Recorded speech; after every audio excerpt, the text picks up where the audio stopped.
Në Lezhë janë zhvilluar një sër aktivitetesh në kuadër të 113 vjetorit të pavarësisë, të cilat nisën me ceremoninë e ngritjes së flamurit pranë obeliskut të pavarësisë dhe vijuan me shfaqje artistike të organizuara për këtë ditë të veçantë për kryebashkiakun Pierre Indreu dhe prefektin Taulant Malçi. Kjo është një ditë reflektimi dhe nderimi për një ngjarje themelore të historisë sonkombëtare, por njëkohësisht dhe një moment për të vlerësuar 10 figurë të Lezhës që kontribuan me sakrifica dhe vizion në rrugën drejt lirisë.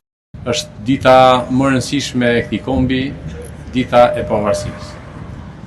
Pikërisht 113 vjet më përpara është realizu ajo ëndër shumë shekullore që filloi që me Skënderbeun, me luftën e tij 25 vjeçare, me gjithë përpjekjet e shumë aktorëve shqiptarë ndër vite dhe u konkretizu me shpalljen e pavarësisë.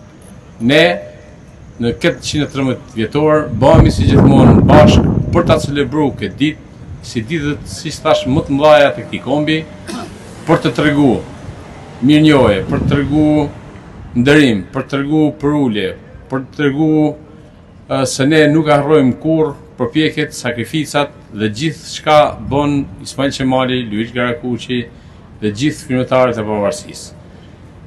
Shqipëria që nga ajo ditë ka pasur shumë ndryshime. Rruga e pavarësisë nuk ka qenë gjithmonë e lehtë.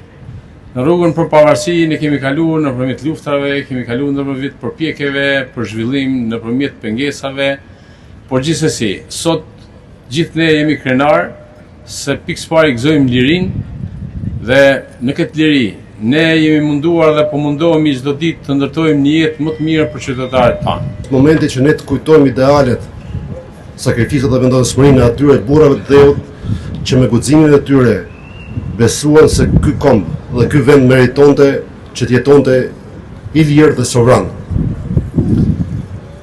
Lezhë dhe trepat e saj në rrjedhën e historisë ka qenë gjithmonë një prej kolonave të identitetit dhe të historisë kombit ton me figurat e saj që kanë qenë ndër vite.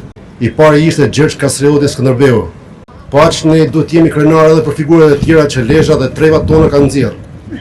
Gjergj Fishtën, Ndrej Mjedën, Frank Bardhin, Pjetër Zarishtin, që me shpirtin e tyre adëtar, me veprën e tyre, me veprimtarinë e tyre, kanë mbajtur gjallë gjuhën shqipe dhe njëkohësisht kanë kontribuar për një kombë më të bashkuar.